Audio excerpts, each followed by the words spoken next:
15వ అధ్యాయము. ఉదయము కాగానే ప్రధాన యాజకులను, పెద్దలను, శాస్త్రులను, మహాసభ వారందరూ కలిసి ఆలోచన చేసి యేసును బంధించి తీసుకొని పోయి పిలాతునకు అప్పగించిరి. పిలాతు, యూదుల రాజువు నీవేనా అని ఆయనను అడుగగా ఆయన, నీవన్నట్టే అని అతనితో చెప్పెను. ప్రధాన యాజకులు ఆయన మీద అనేకమైన నేరములు మోపగా పిలాతు ఆయనను చూచి మరలా, నీవు ఉత్తరమేమియో చెప్పవా? నీ మీద వీరు ఎన్నెన్ని నేరములు మోపుచున్నారో చూడుమనెను. అయినను యేసు మరి ఏ ఉత్తరము చెప్పలేదు గనక పిలాతు ఆశ్చర్యపడెను. ఆ పండుగలో వారు కోరుకొనిన ఒక ఖైదీని పిలాతు విడిపించువాడు. అధికారులనెదిరించి కలహములో నరహత్య చేసిన వారితో కూడా బంధించబడి ఉండిన బరబ్బా అను ఒకడుండెను. జనులు గుంపుగా కూడివచ్చి అతడు అది వరకు తమకు చేయుచూ వచ్చిన ప్రకారము చేయవలెనని అడుగగా ప్రధాన యాజకులు అసూయ చేత యేసును అప్పగించిరని పిలాతు తెలుసుకొని, నేను యూదుల రాజును మీకు విడుదల చేయగోరుచున్నారా అని అడిగాను. అతడు బరబ్బను తమకు విడుదల చేయవలెనని జనులు అడుగుకొనున్నట్లు ప్రధాన యాజకులు వారిని ప్రేరేపించిరి. అందుకు పిలాతు, అలాగైతే యూదుల రాజని మీరు చెప్పువాని నేనేమి చేయుదునని మరల వారిని అడిగాను. వారు వానిని సిలువ వేయుమని మరల కేకలు వేసిరి. అందుకు పిలాతు, ఎందుకు? అతడే చెడు కార్యము చేసినని వారిని అడుగగా వారు వానిని సిలువ వేయుమని మరి ఎక్కువగా కేకలు వేసిరి. పిలాతు జనసమూహమును సంతోషపెట్టుటకు మనస్సు గలవాడై వారికి బరబ్బను విడుదల చేసి యేసును కొరడాలతో కొట్టించి సిలువ వేయనప్పగించెను. అంతట సైనికులు ఆయనను ప్రేతోర్యమను అధికార మందిరము లోపలికి తీసుకొని పోయి సైనికులనందరినీ సమకూర్చుకొనిన తరువాత ఆయనకు ఊదారంగు వస్త్రము తొడిగించి ముండ్ల కిరీటమును ఆయన తలమీద పెట్టి, యూదుల రాజా, నీకు శుభమని చెప్పి ఆయనకు వందనము చేయసాగిరి.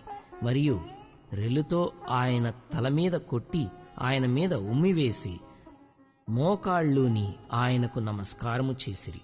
వారు ఆయనను అపహసించిన తరువాత ఆయన మీద ఉన్న ఉదారంగు వస్త్రము తీసివేసి ఆయన బట్టలు ఆయనకు తొడిగించి ఆయనను సిలువ వేయుటకు తీసుకొని పోయిరి. కురేనీయుడైన సీమోనను ఒకడు పల్లెటూరి నుండి వచ్చి ఆ మార్గమున పోవుచుండగా ఆయన సిలువను మోయుటకు అతనిని బలవంతము చేసిరి. అతడు అలెగ్జాంద్రునకును రూపునకును తండ్రి. వారు గొల్గొతా అనబడిన చోటునకు ఆయనను తీసుకుని వచ్చిరి.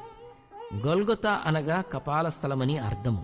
అంతటా బోలము కలిపిన ద్రాక్షరసము ఆయనకిచ్చిరి గాని ఆయన దాని పుచ్చుకొనలేదు.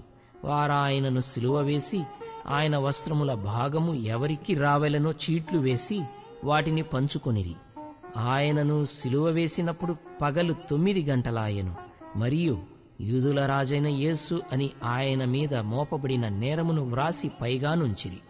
మరియు కుడివైపున ఒకనిని, ఎడమవైపున ఒకనిని, 2 బందిపోటు దొంగలను ఆయనతో కూడా సిలువ వేసిరి.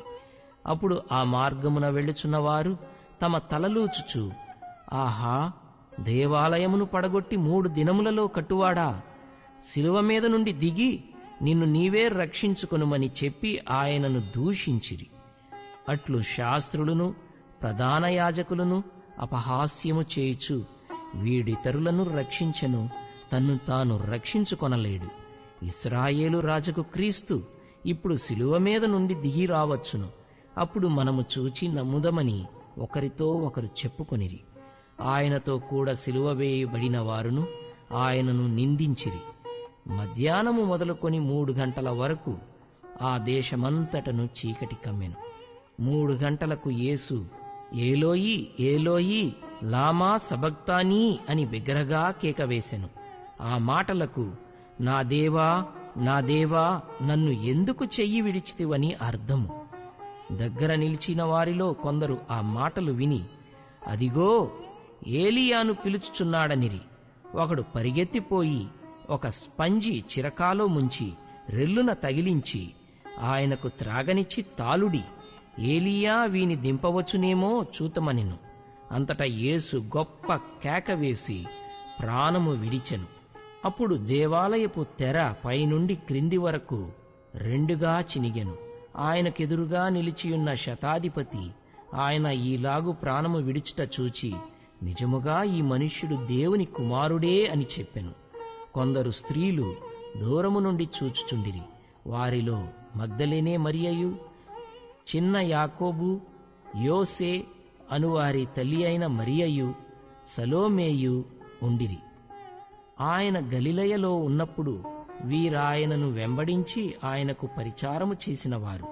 వీరు కాక ఆయనతో యెరూషలేమునకు వచ్చిన ఇతర స్త్రీల అనేకులను వారిలో ఉండిరి.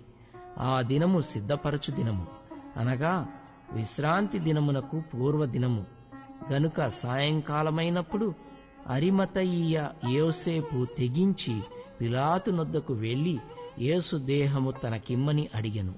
అతడు ఘనత వహించిన ఒక సభ్యుడై దేవుని రాజ్యము కొరకు ఎదురుచూచువాడు.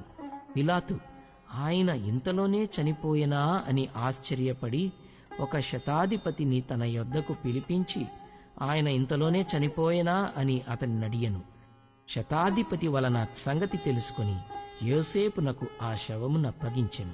అతడు నారబట్ట కొని ఆయనను దింపి ఆ బట్టతో చుట్టి బండలో తొలిపించిన సమాధి యందు ఆయనను పెట్టి ఆ సమాధి ద్వారమునకు రాయి పొర్లించెను. మగ్దలేనే మరియయు, యోసే తల్లి అయిన మరియయు ఆయన ఉంచబడిన చోటు చూచిరి.